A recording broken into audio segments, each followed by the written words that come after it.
Welcome to Same Spit, Different Face TV. Well, my opinions is facts, and if you don't like my opinions, you can start your own podcast. And it's free. So don't forget to spit on the like button, the subscribe button, and the notification. If you clicked on this video to hear 6 9 talk about snitching, I need you to hit the like button. If you're new to the channel, hit the subscribe button. Now, Spit Squad, 6ix9ine sat down for an interview. I don't know what platform it was because the interview was just a clip floating around. But 6ix9ine basically said he was snitching before he even became an official snitch. So he said he was behind the scene, giving them information, telling them different things. So at some point when he ended up getting locked up, he started to cooperate, but it wasn't official. It wasn't on the record. Now, once they had decided that they were going to super violate him, that they were going to kill him after that little robbery, then once he got into custody, he was like, all right, I'm just going to start officially snitching now. But that's what we talk about when we talk about people who invade the culture, people who culture vultures. Now, when we look at this situation, it's blame on, Shotty and them for allowing him to see a lot of these things happen. But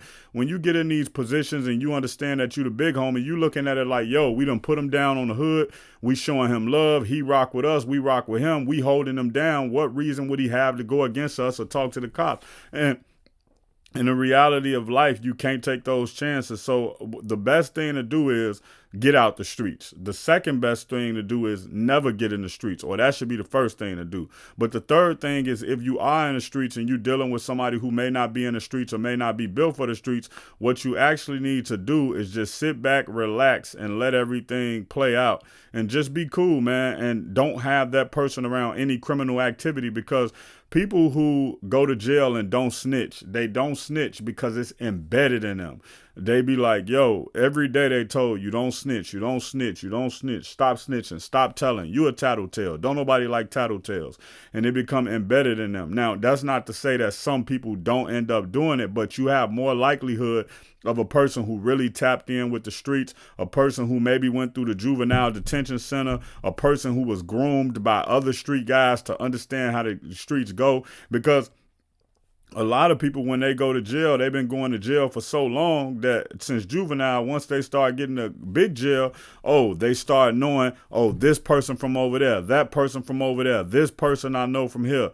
And so they feel like, all right, I'm safe in here, all the guys here. And then you have those other people who never been to jail, but they so embedded in the streets, they done met so many people around the streets. Once they get in there, yo, where you from? I'm from this area. Okay, you know XY? Yeah, I know him. You know him? Yeah, I know him too. Yeah. So now you lock in with the section of people that's from the section that you from, or that represent the same thing you from, and you good and you can maneuver like that. So when you look at somebody like 6ix9ine, he grew up in the hood, but he wasn't from the hood. Well, no. He grew up in the hood. He was from the hood, but he didn't participate in the hood.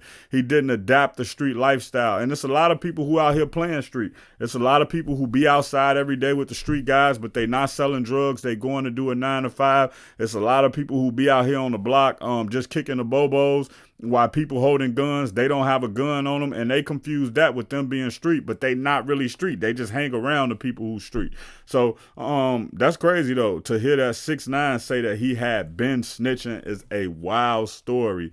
If you want more 6ix9ine stories, I need you to hit the subscribe button. If you want more hip hop and celebrity updates, I need you to hit the subscribe button. Peace. Check out my original Chicago hood movie in the end screen, No Time to Play Fair. If you into sneakers, you a sneakerhead, you love seeing the new Jordans, Pumas, whatever it may be, subscribe to Kicking It with Fairplay 2333. If you trying to follow me on my basketball journey, my weightlifting and fitness journey, and also be inspired to get back on your fitness journey, subscribe to Fairplay, Flex, and Fadeaway. Also, any of these pages I just named, you can also find them on TikTok or Instagram.